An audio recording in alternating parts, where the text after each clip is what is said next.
You know, one of the biggest head scratchers of the 1970s was this pitcher's contract with the New York Yankees in 1978. At the time, he had signed as a free agent after being let go by the Reds towards the Cardinals. And the deal with the Yankees at the winter meetings in 1977 was a 5 year, $1.2 million agreement. He was a reliever and he joined the bullpen, which already had Sparky Lyle, Dick Tidrow, and Goose Gossage. So I don't know what Steinbrenner was thinking.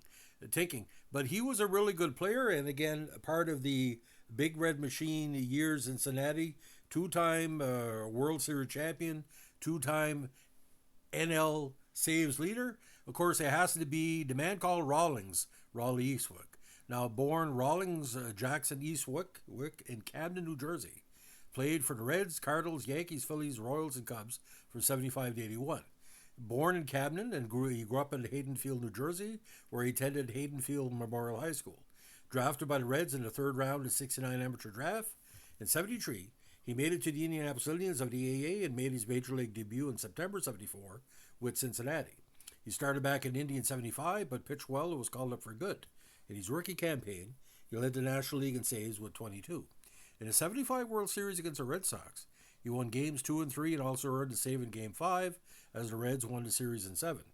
In Game 6, he gave up a 3-run home run to Bernie Carbo that tied the game, which the Red Sox won in 12 innings. In '76, Eastwick had his best season going 11-5 relief with a 2.06 earned run average. He also led the league in saves and won the NL Fireman of the Year award.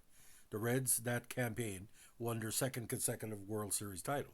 Now, Eastwick, for reasons unknown, was dealt to the Cardinals for Doug Capella at the trade deadline on June 15, '77, as a result of a contract dispute with Reds management. Of course, they were anticipating the deal for Tom Seaver. That's probably why he dumped him.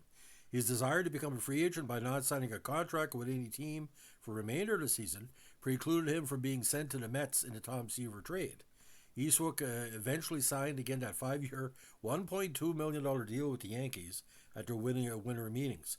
I don't think he was worth close to $300,000 a season, in my opinion. Again, Goose Gossage had signed a $2.7 million deal just 2 weeks earlier. Now, Eastwick's time with the Yankees lasted on the day before the trade deadline on June 14th, '78, when he was sent to the Phillies for Jay Johnstone and Bobby Brown. He spent 2 campaigns with the Phillies, posting a 4.9 ERA in '79, and was released. He then pitched for the Kansas City Royals in 1980 and Chicago Cubs in '81 before retiring. So, lifetime career record of 28 and 27. Last Major League Baseball appearance in October in '81 for the Cubs. Earned run average 331, 295 strikeouts, and 68 saves. So, it read 74 to 77, the Cardinals in '77, the Yankees in '78, the Phillies in '78 and '79, Kansas City Royals in 1980, and the Chicago Cubs in 1981. Now, ironically, 4 of the major 5 teams he played for between 1974 and '80 were heavy in the playoff races in the National and American League. The Cardinals were well past their 1960s Dynasty and only came back to stead in the early 1980s. So, 2-time World Series champion, 2 National League Roll Aids Relief Man Award, '76, and 2 times NL Saves Leader in '75 and '76. So you look at the raw stats, and it's kind of easy how it breaks down. A big drink of water, 6'3", 180. The first campaign with the Reds, again, 5-3 with 22 saves. He didn't give up many home run balls, which was good. 2.60 ERA. Second season, 2.09 ERA, 26 saves. 71 games played, 59 games finishes, so he's doing quite well. Now, '77 again, found himself out of Cincinnati. I still don't know why they traded him. Again, unless they figured they're going to use him as a starter down the road, and that's why they got rid of him. But there was no indication they're going to change that. But the Yankees in '78, 2-1 with a 3.28 ERA. With the Phillies in the '78, 2-1. '79 with the Phillies, 3-6. With the Royals, 0-1 in 14 games. And he was still finishing quite a few contests. In 1981 with Chicago, 0-1 in 30 games with a 2.8 ERA. So it's a very, very interesting way that Eastwick fought himself in the Cincinnati postseason. Now, get this, ladies and gentlemen.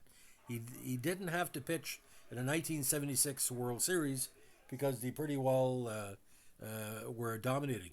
But get this, in 3 playoff series against Pittsburgh, Boston, and Philadelphia, 4-0 in 9 games with 2 saves. Talk about a money pitcher.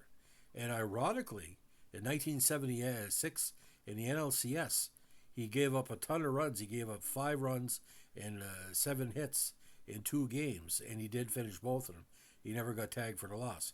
So again, a very interesting statistical line with Cincinnati. Now, the idea about Eastwick as well, he was an interesting cat. He was quoted once as saying, "I don't see baseball as something I want to do for the rest of my life." And I think what happened with the Yankees, I don't know if that contract was guaranteed, but like I said, you do the rough man on that. He wasn't an overpowering pitcher. If anything, it was kind of like the Bill Lee of the Cincinnati Reds. What you saw is what you get.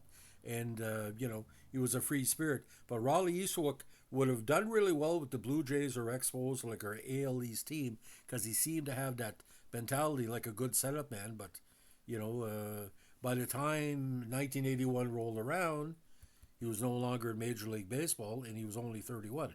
So some players are like that. They'll have a good decade in their 20s, and soon as the years catch up into the 30s, what I found really interesting about too as well.